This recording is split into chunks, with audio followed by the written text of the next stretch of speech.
Are you looking for some quick and easy weeknight meals? Well, then you've come to the right place. I have got 4 quick and easy meals to make for your family, so come on along. Let's get cooking. Hello, family and friends. I'm Susan, and welcome to my home. Hey, friends, are you ready for 4 more amazing quick and easy weeknight meals? Well, I have got 4 more of those easy meals to make your weeknights go so much quicker. And if this is your first time joining in, my name's Susan, and welcome. Today we're going to be having a little bit of Indian food, a little tikka masala. Quick, easy, simple, in the Instant Pot, of course. This is a recipe I don't make very often, but I do love it when I make it. So, my ponytail is already up. Let's get to making some Instant Pot Tikka Masala. And let's get to making some Instant Pot Tikka Marsala. Okay, I've got some Greek yogurt, some garam masala, lemon juice, ginger, and pepper. I believe that is all that I need for the marinade. And then I also need some additional items for the for the sauce. I need 15 ounces of tomato sauce or puree, which I'm just using traditional spaghetti sauce. Why not? I'm needing garlic, which I need to get out of the fridge, some more garam masala, turmeric, paprika, and cayenne pepper. We're going to go ahead and start the marinade where I'm going to put the chicken in. I've got 1 cup of Greek yogurt going in, 1 tablespoon of garam masala, 1 tablespoon of lemon juice, 1 teaspoon of black pepper. I'm just going to give it a good shake. And it calls for ground ginger. I am going to use the ginger paste instead. And that is going to be 1/4 of a teaspoon. Now I'm going to just mix it all up with this last little spoon I put in here. Get a little bit of that all mixed in. And I'm going to get it off the tracks and close it up and mix it all together inside the bag. That is the easiest mixing utensil you have right here is this bag. And all I need to do is just mix it all up so it looks like it's got brown little bits all in it. Alright, that's looking pretty good. See how it's well mixed? Now let's put the chicken in. It calls for 2 pounds of chicken breasts that are cut up. I've got about that much, but not in the breast. I actually used the tenderloins. It's all going to be good in here anyway. So let's get this back off the holder and get all of the chicken well infused with this wonderful mixture. Now it needs to set and marinate in this bag. It says for up to an hour. I've not got an hour. I've got maybe 15, 20 minutes, but an hour would be best. So I'm going to go ahead and let this sit on the counter, let it marinate for a few minutes, and then we'll get it started up in the Instant Pot. And I put the Instant Pot on saute. It now says hot, so it's ready for me to put in all the chicken mixture, and I'm just basically going to dump all of it in there. And you can see it definitely steaming up. Trying to get as much of this good marinade in here because that does make it good also. Okay. I'm going to go ahead and saute this just a little bit. You want to try to cook the chicken as much as you can, although we're going to be cooking it, pressurizing it here in a little bit. And it'll cook it even more. But I'm going to basically saute this on both sides until it looks like the chicken is completely done or almost completely done. Then I will add the sauce that goes on this. And I've let both sides of the chicken saute up a little bit. I don't know if you can see it, but they are a little bit brown on each side. I'm going to go ahead and add in the 1 cup of heavy whipping cream. I've got 5 cloves of garlic going in next. And garam masala, paprika, cayenne, and turmeric, and a little bit of salt. Looks pretty. It's going in. Alright, I'm going to go ahead and mix all this together because it's going to make it really colorful.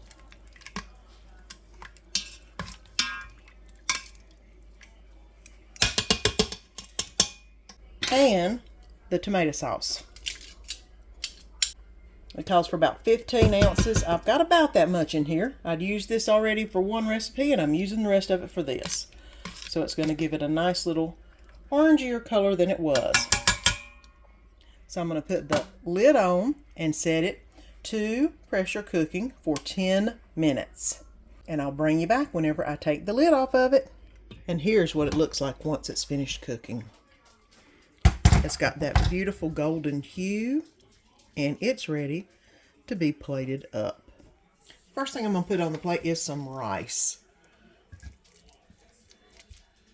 Now I'm going to get some of the tikka on the plate. And I've warmed up a little bit of naan bread. I'm going to go ahead and put some naan on the plate. And I just basically put it on all four corners.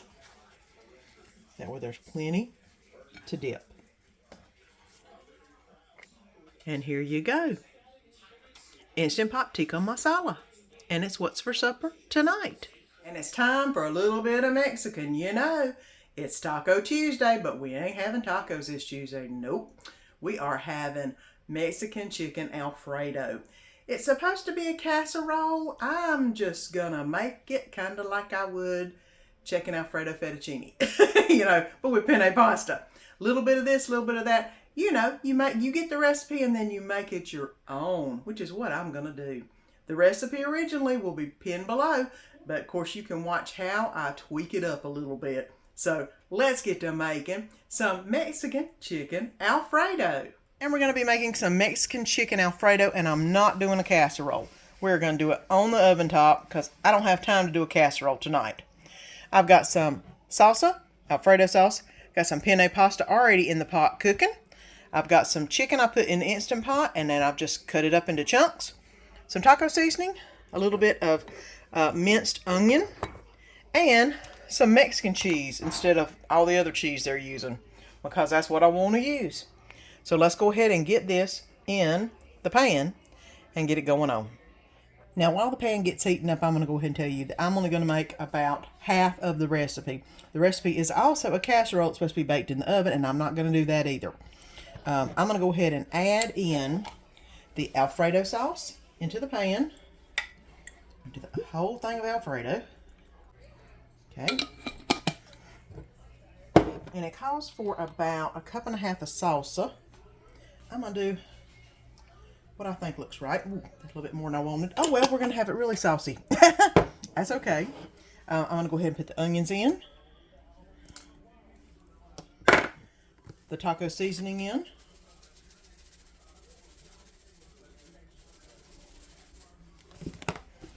And I'm going to go ahead and stir this around real quick.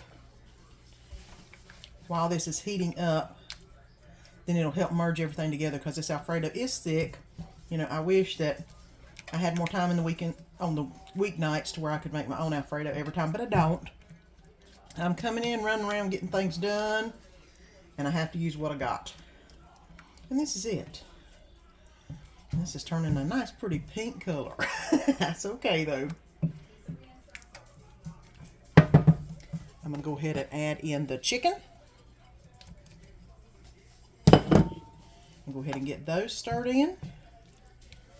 I mean, once you have the chicken and the pasta done, this is going to be a quick and easy, simple kind of meal, I think. Yep, all right. Let me go ahead and add the noodles in. I have drained them. That looks about the right amount, too. Look at that.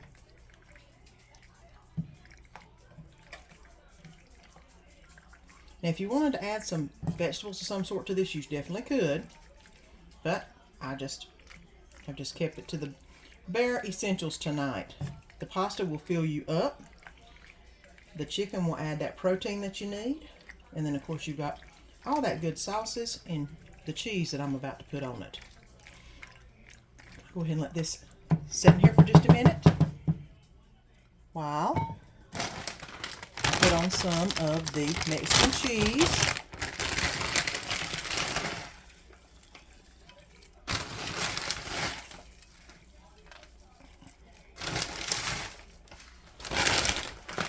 I'm going to go ahead and mix that on top, or leave it on. I'm going to mix it in.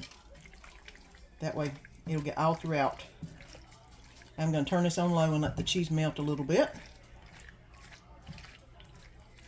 And then we can come back to a quick and easy Mexican dinner once this gets to heating up. So let me put the top on and let's get to letting it heat up. And I've let it cook on medium low for about 10 minutes. And this is what it looks like. All the cheese is nicely melted and it's looking really good. And there is some good cheese pool going in there. So let me get it plated up. Now you can put some type of a garlic toast or chips, tortilla chips or whatever you want with this, but I don't know if you can see this cheese pool's going on, but it is pretty amazing. And here we go, Mexican Chicken Alfredo. It's what's for supper tonight. Well, we're going all over the globe again this week. We did a little bit of India, on Monday, some Mexican on Tuesday, and now we're doing a variation of Italian tonight. It's called $1 Million Casserole. Quick and simple, easy to make. Not that many ingredients, not that many steps, which is what I love. Put it in the oven, get it cooking, and then go do other things around your house. So let's get to cooking up some $1 Million Casserole. My ponytail's up. Come on, let's get our Italian on. And we're going to make a $1 Million Casserole. Basically, it's a spaghetti casserole. I may add and tweak a few things, as you know I do. But this is what we're going to start out with. I've got some butter, cream cheese, sour cream, some cottage cheese, some spaghetti sauce, some spaghetti. I've got some sharp cheddar and a little mozzarella I'm going to put in there. And of course, the star of the show, hamburger meat I've got to brown up. I may put some Italian seasoning in. I may do some garlic salt or something to rev it up a little bit, but we will see. So let me go ahead and get the hamburger browning and the spaghetti in the water, and then we'll come back and we will see what else we need to do. So let's go ahead and mix up the cheese mixture. Here's 8 ounces of cream cheese. I'm going to go ahead, it has softened. I'm going to go ahead and put that in there. Here is 1/4 cup of sour cream and 8 ounces of cottage cheese. Go ahead and put that in here.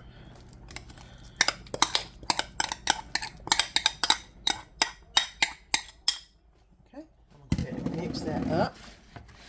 And right here. Hopefully there won't be too many lumps. I did microwave the cream cheese to get it warm because it says to bring it up to room temperature. And you know me, I didn't have time to put it out an hour before I was making it, so I went ahead and put it in the microwave and let that nuke it up a little bit.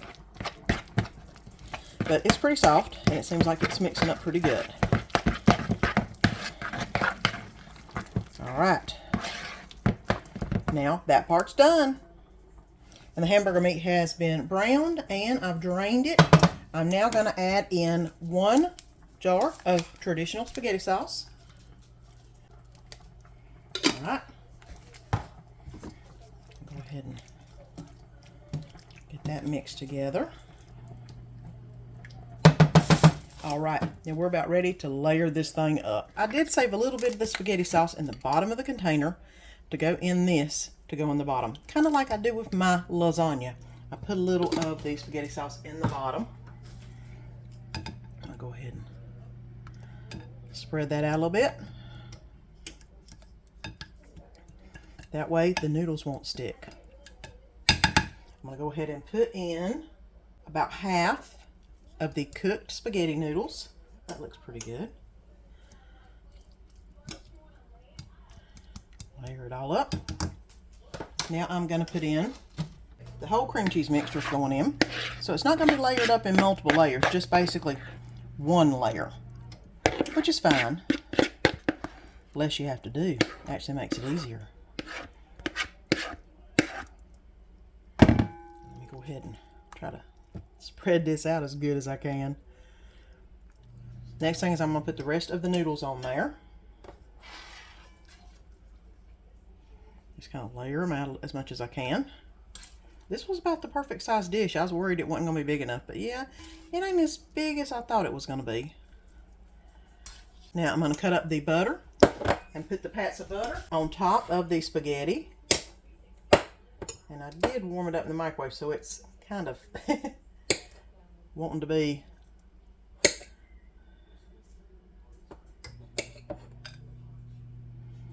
okay. There we go. Got all those. Normally in my lasagna about this time, I do sprinkle some garlic salt on it, just a little bit. just through one layer, and I've got that done. And I'm going to go ahead and put the whole rest of the meat sauce, the whole part of the meat sauce, on the top.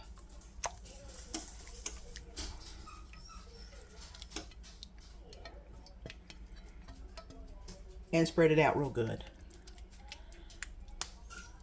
Look at that.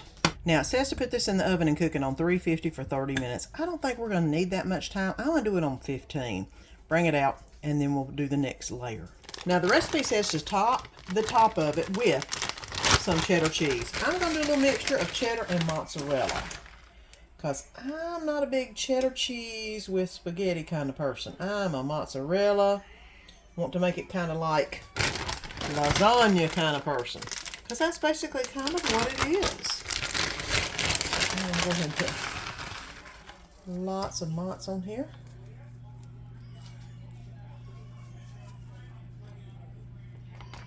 Get a little string pull action going on, hopefully.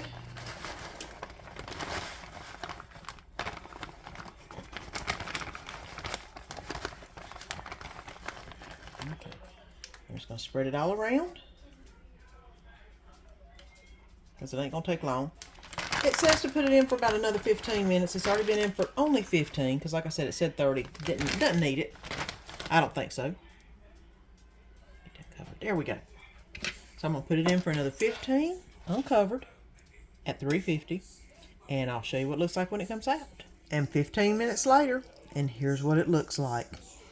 Bubbly hot, which I'm going to let this cool off. And I'm going to make a salad. I could have had some garlic bread or something like that to go with it, but this is carb heavy enough. I'm not going to do garlic bread tonight. Just a salad. Try to be as good as I can, because I know this is going to be good. So let me go ahead, let this cool down, and we'll get everything plated up. And I've got a nice helping of the $1 million spaghetti casserole. I'm going to go ahead and add some salad to the plate for Danny to munch on. And here you go. $1 million casserole and some Caesar salad. And it's what's for supper tonight. If you saw my grocery haul, you know that I had a pork tenderloin I bought specifically for a recipe I'm doing this week. It is balsamic glazed pork tenderloin. I've made it before in the air fryer. I'm probably going to make it again in the air fryer, but it was so good. You just have to make sure you don't overcook it, because there is that fine line. You want it done, but not overdone. I think I'll do it a little different this time. You'll see. You'll see what I do a little different. So come on, let's get to making an amazing balsamic glazed pork tenderloin in the air fryer. Come on, let's go. And let's get started on the balsamic pork tenderloin. I've got some balsamic vinegar, some sea salt, garlic powder, onion powder, lemon juice, liquid aminos or soy sauce. Got some brown sugar. I've got some rosemary, and I've got this pork tenderloin that I'm going to rinse all of this marinade off of, and then we'll get ready to infuse it with the marinade we want on it. So let me go ahead and get that started. I have rinsed the pork tenderloin, gotten as much of that marinade off of it, and now it's time to add the marinade we want it to get absorbed into. Here is the balsamic vinegar. Here is the soy sauce or liquid aminos. Got the lemon juice right here. I've got the sea salt, pepper, garlic powder, and onion powder right here that's going in. Brown sugar's going in next. And then the rosemary, which I'm going to use my fingers and just crush up and then put it in as I crush it. You could use something to crush it with. This is such a small amount. I'm just going to use my fingers. They're dried, so they crimple really good and crush really easily. So now that's in there. I believe I've got everything in there. I'm going to take it off the stand and then basically zhuzh this around a little bit to get everything incorporated on the meat. And as you can see, it all mixes very well and mixes into the meat very well. I'm going to let this marinate, it says, for at least 30 minutes up to 2 hours. And we've got probably a good hour or so before I need to start cooking it. So it's looking really good on both sides. Hopefully it'll marinate really well. It's cold right now. I may let it sit on the counter for a little bit. And I'm probably going to put it in the fridge actually for a little while and then bring it out and let it get up to room temperature. So let me go ahead and put this in the fridge, and then I'll bring you back whenever we get ready to actually put it on the air fryer. And tonight, to go along with the air fryer pork tenderloin, balsamic pork tenderloin that is, I'm going to be making some Parmesan potatoes. I did not have the little potatoes, so I had 2 big ones. I went ahead and cut them up, washed them, cut them up real good. And then I've got some olive oil, some garlic powder, Italian seasoning, some butter, and some Parmesan. And let me show you how to make this with regular potatoes instead of the little ones. I thought I had little ones. I didn't. So let me show you how I'm going to do it. I have got the oven on 400 degrees. I've already melted all the butter. I'm going to go ahead. Mind you, you could put the stick of butter in here and melt it. I didn't realize that. But I've gone ahead and put it in here. I'm going to go ahead and spread it out all over the pan. That way everything is well distributed and every inch is covered with this stick of butter. Now it's time to put the rest of the ingredients in the pan. And I'm going to go ahead and mix all the ingredients together, the dry ingredients that is. This is the Parmesan cheese. I've got the Italian seasoning. I've got the garlic powder and the salt in this. I'm going to add a little bit of pepper. No, I said half a teaspoon of pepper, so I'm going to go ahead and add that. And I've got all of it mixed together. And since I have open potatoes, I want to do a little something different. I want to basically coat them in the mixture. They're still warm, so I'm basically going to press them in the mixture and then put them in the butter. That way all of them will end up with some of this mixture on them on both sides in the mixture, in the butter that is. And I have basically dumped both sides into the mixture. Now I'm going to go ahead and put some on each one. That should be good. I'm going to go ahead and put these in the oven for 35 to 40 minutes. I'm going to check them at 30 and see how they're going. I may check them at 15 and flip them, but I doubt it. I kind of want this to crust on top and make it look really pretty. So let me give it about 30 minutes and I'll check on it. Air fryer heated up to 400 degrees. I'm going to go ahead and put the pork tenderloin in, and man, it smells so good. Go ahead and put that down. I'm going to go ahead and cut it in half because last time I did this, it didn't cook as well, and I think I'm going to cut it in half and see if this will happen the cooking time, to say the least, but at least I can kind of keep a tip on where it is in the process. And I have trimmed it down in the middle and divided it. That way I can look in the middle and see how done it is. I'm going to put this on for about 15 minutes and then I'm going to check it to see how done it is. Okay, and here are the pork tenderloins. I kind of got that one a little overdone. It was looking really good, and yeah, but the rest of them should be really good. Here is the pork tenderloin, and here is the Parmesan potatoes that I made. They are so good, but these look a little overdone, but they're not. It's just the outside looks that way. Balsamic pork tenderloins and Parmesan potatoes. And that's what's for supper tonight. I love interesting food and I love good recipes. Well, you know, whenever you have a week where you're trotting all over the globe, it's always a good thing because you never get bored of what you're cooking or what you're eating. So I hope that y'all enjoyed those 4 amazing recipes. And don't forget to come back next Sunday whenever I show you 4 more amazing recipes. So until next time, have a great week.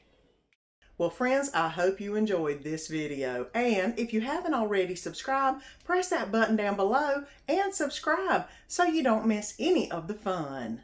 And let our family be a part of your family.